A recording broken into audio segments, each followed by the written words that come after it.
Welcome back to Snackcast, everybody. Welcome back. So yesterday we kicked off a series on kind of mental health. We think it's appropriate, coming on, I don't even want to say the tail end of the pandemic. I don't know where we're at in the pandemic, but the effects it's had on mental health and kind of how to deal with that. And one thing we forgot to mention yesterday was May is actually Mental Health Month.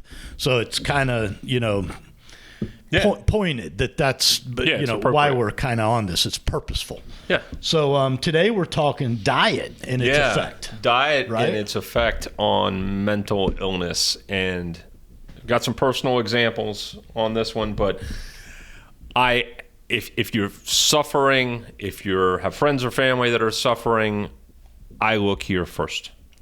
First, absolutely first. I even look here probably now before going to a doctor. That's me personally. Do what you want. But this is having to do this all over again, especially with a loved one. I would go here absolutely first. So let's start there. Yep. What's your personal story? Well, my daughter had some ADHD.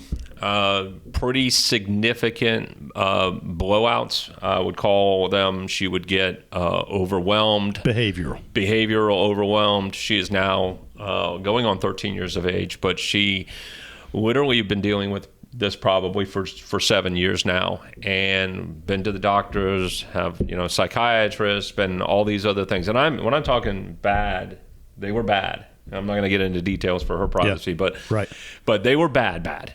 And we just felt helpless, prayed, did all the things. And, one of the things that I kept wondering in my own brain was, what if some of this is diet, right? And, I don't want to get into the cure yet. Well, we can maybe get in. You want to go there first?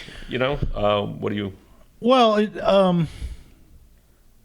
I would say go where you want to go with it, because So we made the decision to go gluten-free. Probably now we are on month 3, and she would have episodes probably every 3 weeks to every month of a dramatic blowout with minors in between.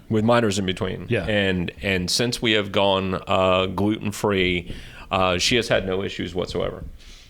No, we have the occasional teenage temper tantrum, but that's not even in the same. And I know how you've systematically kind of tried to do things with her, and I'm fairly confident that there's no variable that you left uncovered. There's not something else that. No, she did diet. She did exercise.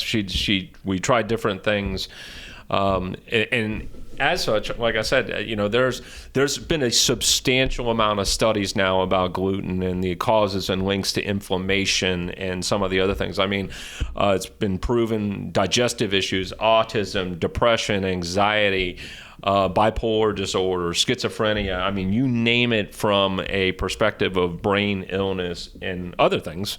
And I think that there's a strong connection to inflammation, which is really causing all of this. Right. There was actually a study in 2011 with 102 patients that had bipolar disorder and 173 that were in the control group. And the 102 patients with the bipolar disorders had a significant link to gluten antibodies, meaning that the body was trying to fight off the gluten, versus the other 173 that had no statistical significance in the control group. So we talked about a while back. We saw a video on YouTube, and we wanted to replicate what they did in this video with gluten. And I think it's I'm not a scientist, but I think it's safe to say it's literally almost a poison to the body. It is the devil, Bobby. It is the devil. Right. So that's kind of gluten free. There's other clinical data. There's other avenues. Yes. People that have gone on ketogenic diets have also seen significant improvements. It's been proven that that a ketogenic diet reduces oxidative stress, it reduces inflammation, and I think that there's something there that, like the connection with gluten. If you're a keto, you're often off gluten too, or you've minimized gluten quite a bit. Right. they've been known to improve symptoms from bipolar disorder, autism, again, some of those. And there were two really interesting pickups that I saw. There was one 82-year-old lady that had schizophrenia for over 53 years, right? And in 2008, she went on a ketogenic diet. Within 1 month, she was off, or 2 weeks, sorry, she was off all of her medication and was symptom-free for 12 years. There was another patient B, in the same year that went ketogenic diet, and she was, I believe, was 32 years old. Yeah. And she was schizophrenia. She had been on 14 different medications for her schizophrenia. Within 1 month, she was off all medications, being on a ketogenic diet, and actually went on to finish grad school. So, yeah, I mean, those stories are almost endless. There was a podcast I listened to recently where he had chronic arthritis, had tried everything, and his wife says, hey, why don't you start to fiddle with your diet? He took up keto, arthritis gone. It's and I think it's safe to say this is about mental health, right? Well, what came with his arthritis? Limitations and depression and anxiety. Yep. Am I going to hurt today? Am I not going to hurt today? So, we're talking maybe about physiological things that really contribute heavily to mental health and mental health directly. Right. Schizophrenia, my goodness. Yeah, it gets. I can't even spell that. Right, right. You see, I've written schizo a couple times, but it's overwhelming. I think that this is proof in the pudding, if you would, that your body is trying to do whatever. It's saving itself, and it's almost like creating all of this swelling and everything else to fight off this poison that you're talking about, whether it's all of these bad poisons that we are putting in our food, or whether it's gluten. It's trying to do these things. There's been connections to sugar. High sugar diets, and again, are high level sugar diets connected to gluten, connected to some of the others? Again, and that's why it points back almost always at some level to ketogenic, because you're limiting the two killers, the sugars and the gluten. Right. Yeah, sugar's a high link to depression. If you are suffering from depression, I would look to see how much sugar is in your diet first and foremost. Yeah.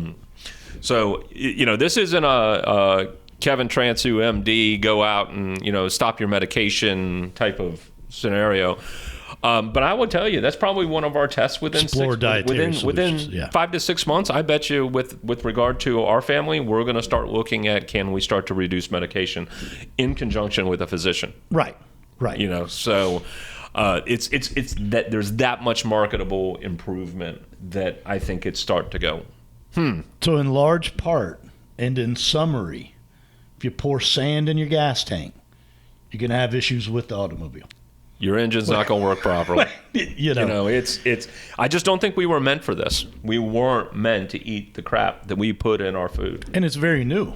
We have no history. We did the one on seed oils, right? Yeah. And the introduction of soybean oil. And it's the only metric that they found that tracks with the increase in illness. Not illness, but chronic illnesses. Yeah, chronic inflammation, chronic illnesses. Yeah, so we're really talking about a very brief window from about the late 70s to current. Oh, we don't even know. I would even say we are touching the tip of the iceberg right now. I think that within 20 years that they will ban gluten from food products. I am a firm believer of that. Hopefully soy as well. Yeah, I think the data is about to spiral out of control for government Right. No, I know, but I think the data is about to spiral. So yeah, we broke another record for podcast length. We did. So we're gonna have to start calling this the lunch cast because it's getting too long for a snack. Questions, comments, concerns? Hit us up. Snackcast@yes.fit. We appreciate you tuning in. Stay moving. See ya.